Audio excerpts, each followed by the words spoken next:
Então, essa aula hoje será sobre taxonomia, que é uma matéria não tão agradável aos ouvidos, mas é muito legal de entender. Deixa eu ir lá do início.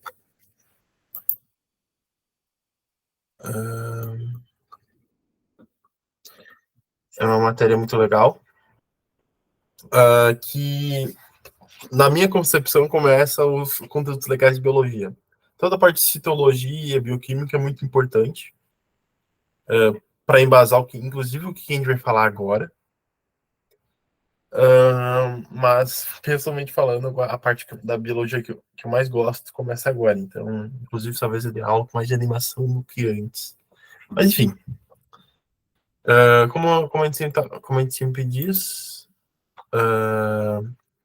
é importante vocês pararem a gente. Hoje vai estar só eu aqui no.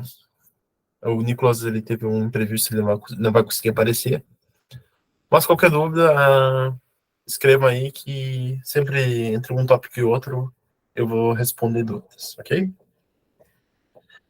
Então vamos lá. Tá. O que seria essa taxonomia? É o ramo da biologia que classifica e organiza os organismos em categorias. Então, por exemplo, existem pessoas que só trabalham em taxonomia, ou seja, são pessoas que, digamos, eu estava lá no mato, digamos, se fosse especialista em uma determinado grupo de animais, eu vejo um animal diferente. Eu vou pegar aquele animal, vou descrever ele, as características. Agora, mais atualmente, tem a parte que eles fazem uma análise molecular no animal e eles vão catalogar numa determinada categoria. Então, eles organizam como se fossem caixinhas. A gente vai saber um pouco mais sobre essas caixinhas já já. Mas então, isso é taxonomia. É basicamente a área da biologia que classifica, enfim, organiza. E para estudar essa área tão importante da biologia, a gente tem que falar um pouquinho sobre esse cara, que é o Carl von Linné, ou também mais conhecido como Carlos Linneu, e mais para os próximos é o Linneuzinho. Ele era um botânico lá do século XVIII, que ele inventou um negócio que ele chamou de sistema naturae, falando em latim, que basicamente o trabalho dele descreve a questão da nomenclatura binominal. Então, ele dividiu, né, os animais em 6 categorias, que posteriormente foi adicionada mais essa 7ª categoria, que é reino, que tem os reinos que a gente conhece: reino animal, reino protista, reino fungi, reino plantae, reino monera. Então tem esses 5 reinos. Tem os filos, que vão pegar o exemplo dos insetos, que é o que eu sei mais. Tem o filo artrópoda. Aí a classe, ainda indo no exemplo dos insetos, é a classe insecta. Aí tem a ordem que, enfim, aí vai abrangindo mais e mais. A gente já ia falar um pouco mais sobre essa árvore, né? Que a gente chama da árvore da vida, né? Vocês vão entender bem certinho. Então, nesse trabalho do Linneu, ele determinou algumas regras para nomenclatura. Por quê? Qual era o problema? Porque, como estava se vendo isso em várias regiões do mundo, né? Cada um estava colocando na sua língua, cada um estava colocando do seu jeito. E essa é a importância da nomenclatura do trabalho do Linneu. Porque vamos pegar um exemplo aqui do Brasil. Não sei de onde vocês são, mas, por exemplo, aqui no sul a gente chama a bergamota de bergamota, mas eu sei que em outras regiões do Brasil se chama de mexerica, chama de tangerina. Então, imagina se a gente organizasse todos esses animais, todas essas mais de milhares de espécies, mais de, sei lá, não posso dizer com certeza, mas que eu sou de inseto, aparentemente.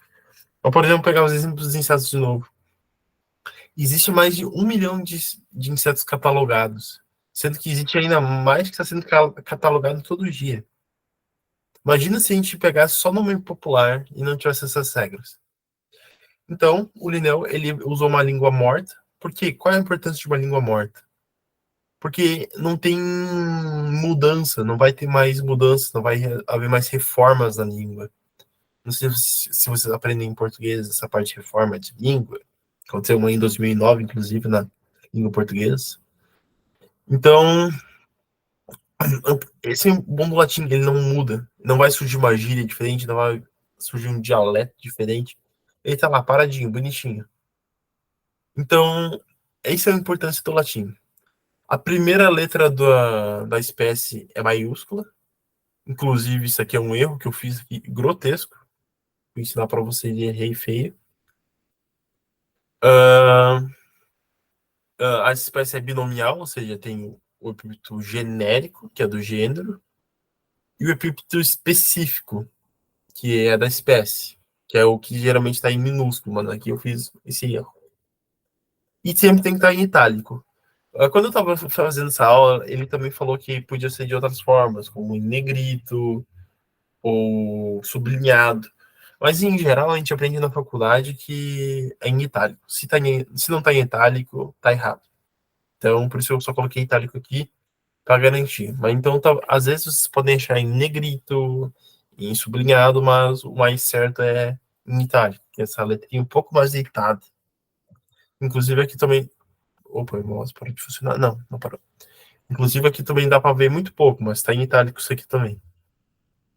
Então, o epíteto genérico é quando a gente se refere ao gênero, que é aqui das categorias, e o epíteto específico é da espécie. E uma coisa que eu me esqueci de falar, que eu coloquei aqui no slide, é um macetezinho para vocês se lembrarem dessas categorias. Que me falaram isso lá no meu ensino médio, e meio que eu gravo até hoje como isso. Às vezes eu tenho que pensar, qual é a ordem? Aí eu penso, reficofágio. Mas eu também, enquanto eu estava fazendo essa aula, eu vi que tem gente que fala reficlofágio. Mas enfim, o que é esse reficofágio?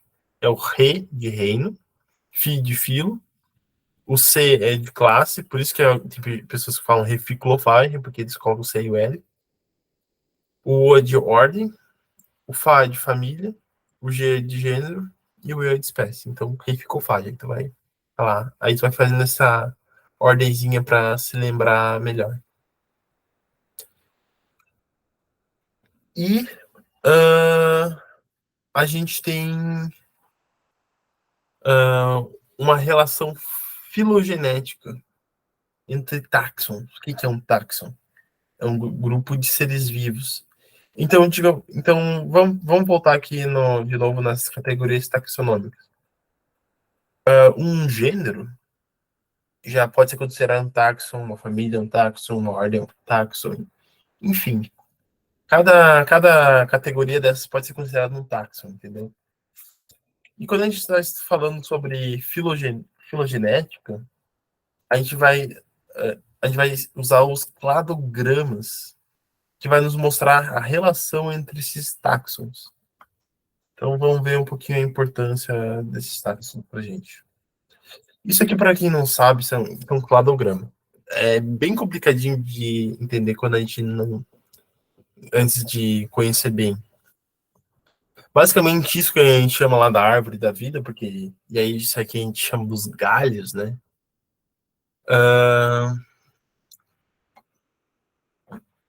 Então, isso é o que. Cada junção dessa aqui a gente nomeia de nós. E os nós mais embaixo a gente chama de. Tipo, a raiz da. A raiz do. A raiz da árvore, né? Eu não me lembro o nome agora. Do clado. A raiz do clado geralmente são os nós mais baixos. Então, quanto mais para baixo, mais antigo são esses grupos. E quanto mais para cima, mais recente é. E uma coisa que é errada a gente falar é que esses grupos mais aqui na ponta são os mais evoluídos, porque não existe uma criatura mais evoluída. Se ela tá nos dias de hoje viva, ela evoluiu como a gente evoluiu, como uma bactéria evoluiu, como, sei lá, como um vírus evoluiu. Depois a gente vai entrar nesse conceito de vírus, que é um pouco chatinho, uma discussão bem longa da biologia, mas enfim, não vai fazer diferença na vida de vocês. Mas enfim. Então, é errado falar essa palavra mais evoluída. A gente fala que é mais derivado. Por exemplo, a gente é mais derivado que uma bactéria. Ou seja, nós fomos ganhando novas características que uma bactéria não tem. Ou seja, a gente foi se derivando. Então, uma espécie não é mais evoluída que a outra. Isso é uma coisa erradíssima de se falar. Outra coisa são esses nomes aqui, ó. Porque esse grupo aqui, por exemplo, a gente chama de grupo irmão. Isso é um grupo que divide o mesmo nó, por assim dizer. Então, esse grupo aqui, digamos que seja um Homo sapiens e sei lá, Homo neanderthalensis, que é os neandertais, já foram extintos. Digamos que eles estivessem mais ou menos como esse C e o D. Eles seriam um grupo irmão, entenderam?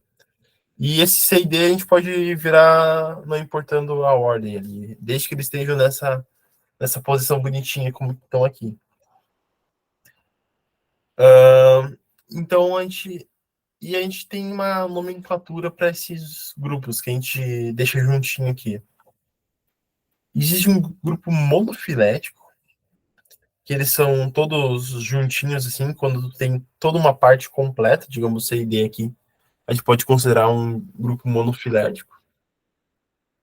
Um grupo parafilético, que é quando a gente separa esse grupo, a gente faz, digamos, um grupozinho, mas a gente deixa, digamos, parte de outros táxons de fora.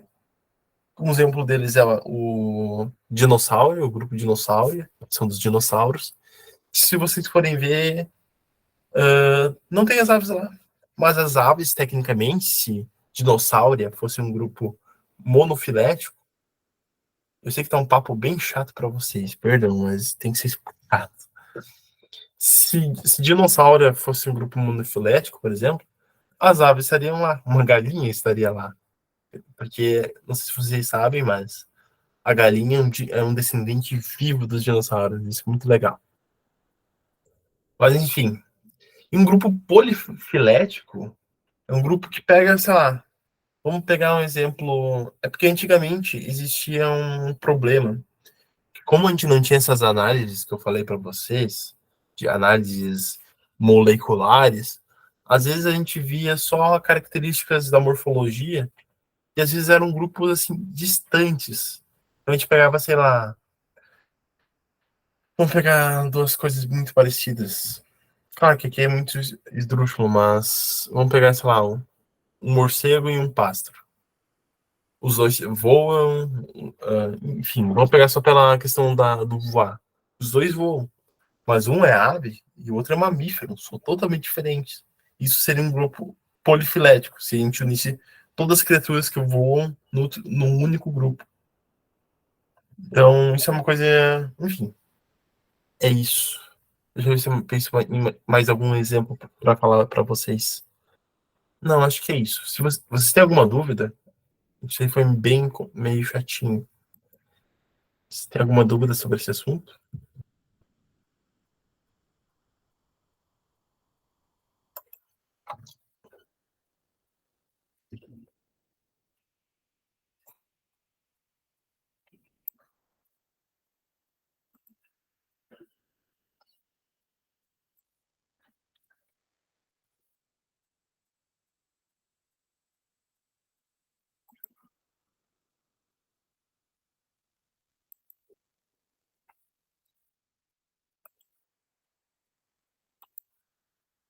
Então tá, se ninguém tem. Eu vou dar uma pausinha rapidinho aqui, pessoal, que eu tenho que ir no banheiro, mas já tô voltando. Um minuto.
Tá, pessoal, voltei. Ver se minha câmera volta também. Mas, enfim, enquanto não voltar, vamos continuar. Então, se vocês tiverem alguma dúvida sobre isso, vocês vão me parando, beleza?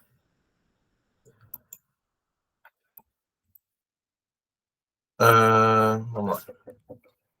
Tá. O que eu falei aqui foi muito por cima, tá, pessoal? Então, eu vou deixar uma indicação para vocês sobre. É um canal que eu gosto muito, que é o canal do Pirula. Que ele tem um vídeo. Eu sei que vai ser um vídeo bem longo, vou deixar o link aqui para vocês. É um vídeo bem longo sobre esse tema, sobre essas árvores, assim. É para quem se interessa, porque é uns 40 minutos de vídeo. Mas também eu não vou deixar só esse vídeo como indicação, mas eu vou deixar o canal inteiro dele como indicação para quem gosta de biologia, esses temas assim. E é um canal muito legal, é um canal sobre ciência. Não sei se vocês já conhecem, mas enfim, talvez vocês já conheçam. Então, eu vou deixar o link desse vídeo aqui para vocês nos comentários. Porque, não sei, eu sempre acho bom falar para vocês algumas referências, porque ele tem uma informação muito boa. Também tem outros canais que eu acho muito legais, que também trazem conteúdos de biologia, e não só de biologia, mas de ciência em geral, que é o do Átila, que ele era do Nerdologia, mas agora ele tem um canal próprio.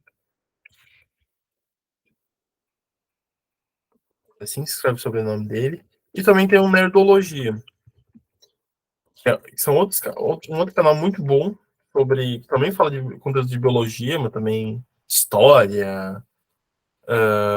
Mas esse da Nerdologia já é ligado mais a coisas de filmes, séries. Às vezes traz umas curiosidades legais, enfim. São mídias muito, muito boas, assim, para aprender biologia em si.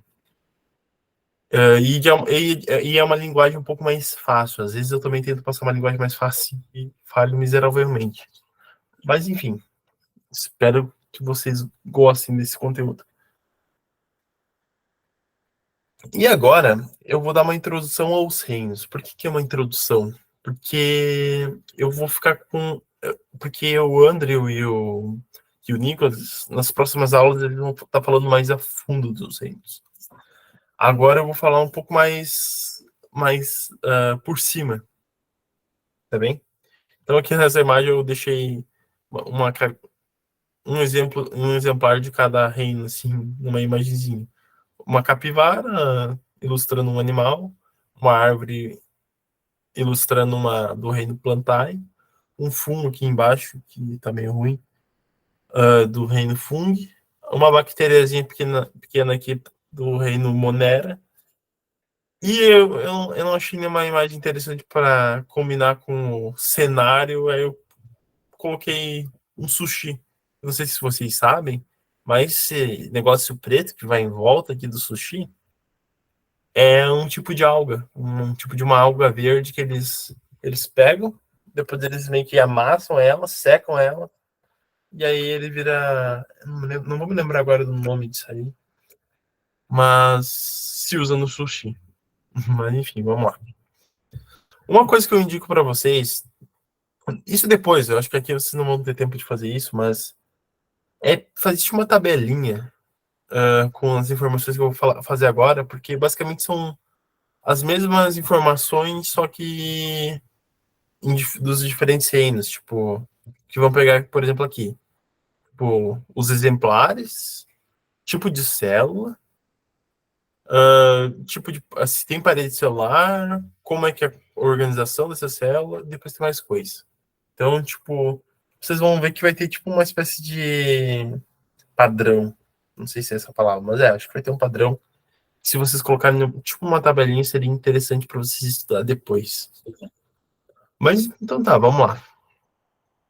No Reino Monera, a gente tem dois tipos de. Os dois tipos mais principais que a gente conhece, que são as bactérias e as cianobactérias. Esses dois aí vocês podem achar que são meio, digamos, inúteis, mas as cianobactérias realizam fotossíntese, o que é super importante para a gente, né? Porque é só pensar que a maior área do nosso planeta é água, então tanto os fotoplâncton quanto as cianobactérias são super importantes para o nosso planeta. E as bactérias, apesar de às vezes a gente parecer inútil, né? Tipo, um bicho pequenininho que a gente nem vê, elas são super importantes para a gente. Tem um autor que eu não vou me lembrar o nome agora, que ele fala que se a gente morresse agora, assim, se todas as espécies, sei lá, todo ser humano, todos os animais morressem agora, desaparecessem, para as bactérias iam mudar um pouquinho, mas não ia mudar muita coisa, não. Mas se as bactérias sumissem, a gente tava ferrado. Eu falei em outras palavras, é claro, né? Mas basicamente isso que ele falou, assim. Porque as bactérias estão no nosso dia a dia, a gente nem percebe. Vou dar alguns exemplos. Por exemplo, a nossa flora intestinal, nosso estômago. Tem diversas espécies de bactérias ali dentro que auxiliam na nossa digestão. Tanto que, às vezes a gente fala, né, que nosso estômago é o nosso segundo cérebro. É justamente por ter algumas bactérias ali que afetam nosso humor, inclusive. Também existem bactérias, no caso por exemplo, das vacas, que é graças a essas bactérias que conseguem quebrar o amido, quebrar a celulose da grama, que faz a vaca conseguir comer grama. Senão ela não conseguiria comer grama, porque basicamente todo animal não consegue digerir celulose diretamente. Por isso que a gente chama as vacas de ruminante, porque eles têm esse aparelho no estômago delas que tem essas bactérias que quebram a celulose para elas. Então, enfim. E tem outras muitas funções super importantes para a gente. Eu só falei de uma ou outra. Claro que existe bactérias ruins para a gente, mas é uma entre 100 que, enfim. O tipo de célula delas é procarionte. Não sei se vocês se lembram das aulas de citologia, mas procarionte é uma, é uma, é uma É uma célula que não tem organelas, ou seja, meio que tá tudo solto ali no citoplasma. Uh, a, a grande maioria possui parede celular. E é importante frisar que a parede celular delas é feita de peptídeo glicano, diferente das plantas, que é feita de celulose. 100% das monedas são unicelulares. Aí elas podem viver de diferentes formas. Podem ser uma célula sozinha ou em colônias. Uh, então, tipo, geralmente elas estão em colônias, tanto que a gente faz colônia de bactérias em microbiologia, que é aquelas plaquinhas, sabe? Ou, por exemplo, deixa eu pegar um exemplo. Eu não sei se vocês conhecem, às vezes a gente toma, eles fazem tipo um iogurte com aquilo. Mas enfim, às vezes a gente vê umas bolinhas que eles falam que são bactérias, né? Que na verdade aquilo é uma colônia de bactérias. Ou aqueles leite fermentado. Acho que é um lactobacillus, né? Então, aqui, lactobacillus é uma forma de uma bactéria. Vocês vão ver melhor com o Andrew, se eu não me engano. Então, elas podem viver isoladas ou em colônias. Então, cada um tem várias formas, como eu mencionei. Então, tem os estereobacilos, se eu não me engano, que é tipo uma correntinha. Enfim, a bactéria está por tudo, inclusive no cheiro da chuva. São bactérias que fazem o cheiro da chuva. Enfim, tô falando demais. Eles podem ser autotrófos, ou seja, produzir seu próprio alimento, ou heterótrofos, que consomem os produtores de alimento, né? Então, como autótrofos, tem as cianobactérias, que eu mencionei, e heterótrofos são outras bactérias. Então, aqui a gente tem algumas funções ecossistêmicas deles. São produtores, como mencionei, decompositores, ou seja, eles auxiliam na decomposição de matéria orgânica, que é super importante, né? Porque senão, imagina se todos os nossos resíduos ou toda pessoa que morresse não fosse decomposta? Quanto lixo, quanta matéria orgânica estaria aí? E também são consumidores, né? Por isso que são heterótrofos. Alguma dúvida?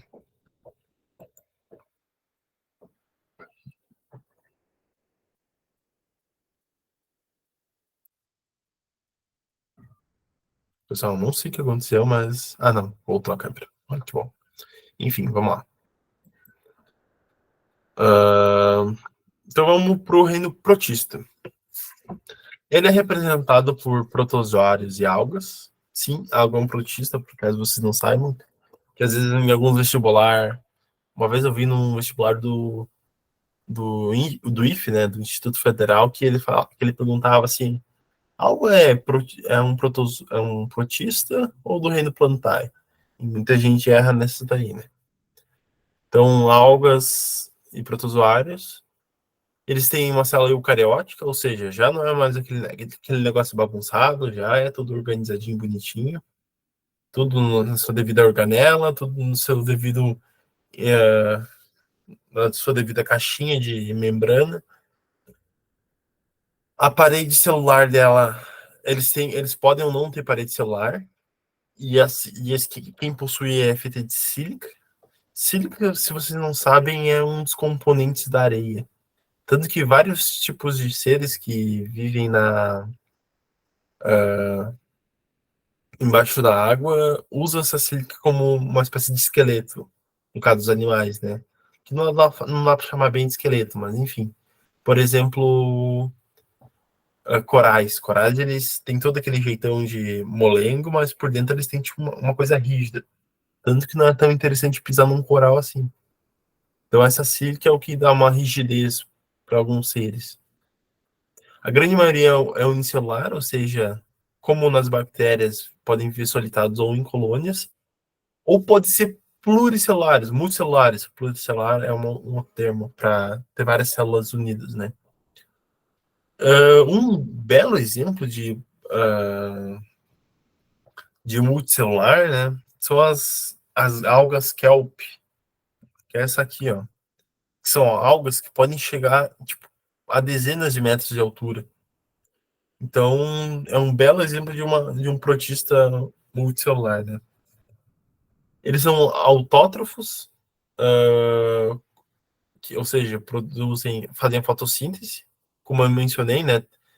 A alga também, os protistas também são importantíssimos na hora de produzir oxigênio, porque tem essas algas gigantescas, mas também tem microalgas que navegam aí pelo mar e pelas águas, enfim.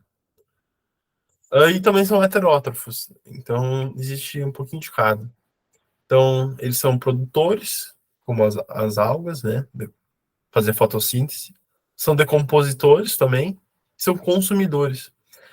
Eu não trouxe nenhum exemplo aqui para vocês, mas a gente tem as algas, né, que são super importantes para a gente. Também é usado na alimentação, como mostrei o exemplo do sushi para vocês. Mas também existem um desses protistas que são patógenos, ou seja, são doenças, que às vezes eles se unem a outros vetores, ou seja, outras formas de sair de um ponto para o outro, sei lá, algum animal, e isso pode ser perigosos para a gente. Então, se vocês quiserem, é interessante tanto ler um pouquinho mais sobre essas algas, que são gigantescas, mas também sobre esses protistas. E, de novo, vocês vão ver mais com o Andrew Onicos. O outro grupo é o reino dos fungos, o reino do fungi, que nele compõe várias coisas que a gente vê no nosso dia a dia, leveduras, no caso do pão, da cerveja, que a gente usa esses fungos para fazer eles. Os cogumelos, que é que a gente conhece popularmente esse cogumelo vermelho com esses pontinhos brancos. E os bolores, que são esses que a gente não gosta tanto assim, que são os que geralmente tá na nossa, acaba mofando a nossa comida, né? O mofo, que a gente popularmente conhece. Então, são alguns exemplos de espécies no fungi. Espécies não, né? Mas enfim. Tem célula eucariótica, ou seja, a gente já viu que os únicos que têm célula procariótica é o do reino Monera. Depois disso, é só eucariótica. Eles podem ou não ter parede celular, e quando tem, é feita de quitina. Inclusive, por isso que os fungos são mais próximos da gente do que as plantas, por conta dessa quitina, né? Porque, não sei se vocês sabem, mas alguns animais possuem o exoesqueleto dele, né? Os que feitos dessa matéria, quitina. Eles podem ser uni ou. Olha, escrevi errado. Escrevi pluricelular, meu Deus. Podem ser uni ou pluricelulares. A grande maioria é pluricelular. Eles são heterótrofos, ou seja, eles não produzem seu próprio alimento, eles se alimentam de outra matéria orgânica, de outras matérias orgânicas. Eles são decompositores e consumidores, ou seja, decompositores, tanto que eles decompõem nosso pão, infelizmente, e consumidores, eles se alimentam de diversas coisas, inclusive de insetos, como é o caso que agora ficou popular, né, o Cordyceps, que é aquele fungo que entra na cabeça dos insetos e manda eles subir por alto e para dispersar. Eu sei que vocês vão ver de novo, mas eu gosto sempre de falar, já que eu não vou poder falar depois.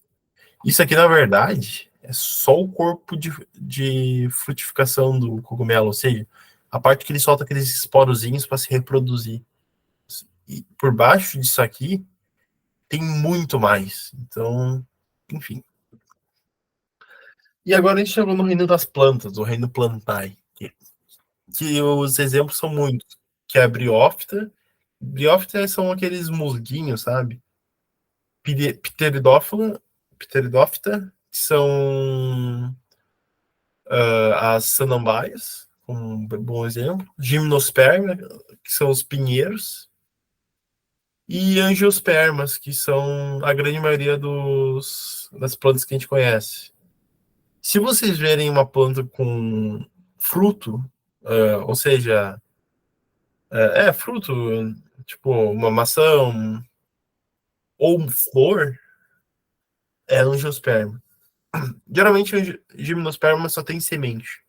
Tu nunca, não importando a época do ano, tu nunca vai ver um fruto como uma maçã ou alguma coisa que tem uma cor vibrante assim, numa gimnosperma.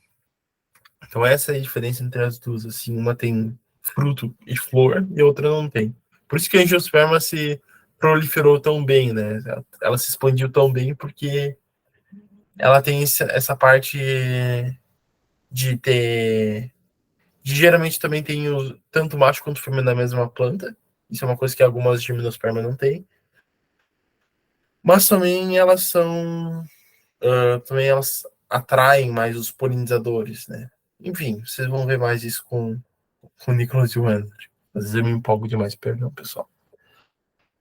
Elas possuem células eucarióticas. Elas também possuem parede celular. E diferente dos outros que a gente viu anteriormente, a parede celular dela é de celulose.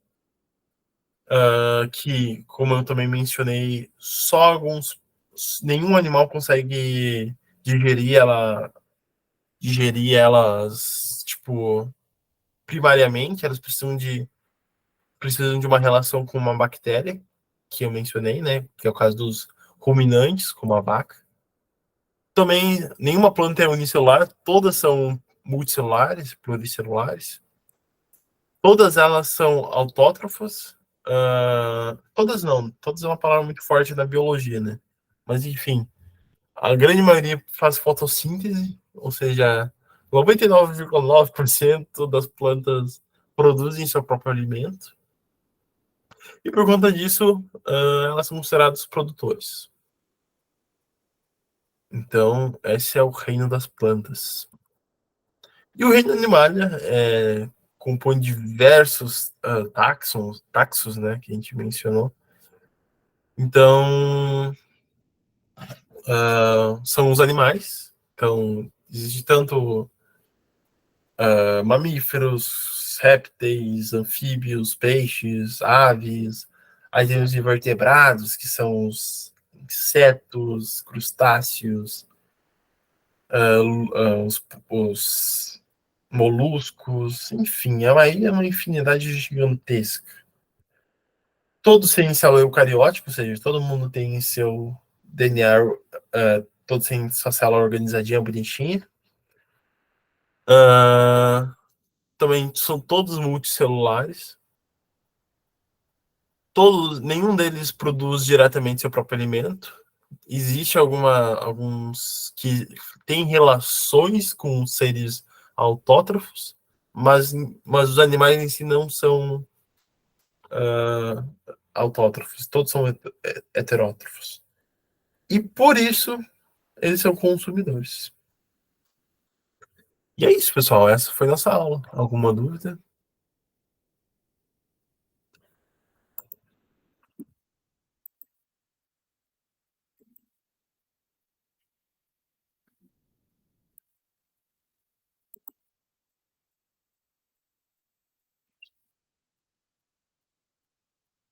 Se tiver alguma dúvida, alguma curiosidade que vocês quiserem perguntar ou falar, a hora é agora. Cadê? Vocês podem me chamar depois, né? Se vocês tiverem alguma dúvida, mas enfim.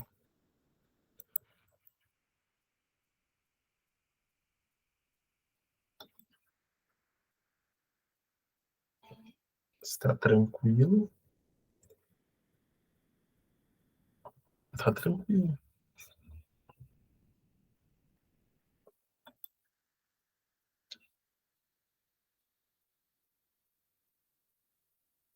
Então, é isso. Ficamos por aqui. E até semana que vem. Semana que vem é o Nicolas, também, como eu mencionei, vai falar sobre. Se eu não me engano, ele vai falar. Ele vai começar alguns outros reinos, como o dos fungos ou das plantas. De nada, Ingrid. É, a gente a gente sempre tenta fazer uma aula boa, mas nem sempre dá. Mas enfim, até semana que vem, pessoal.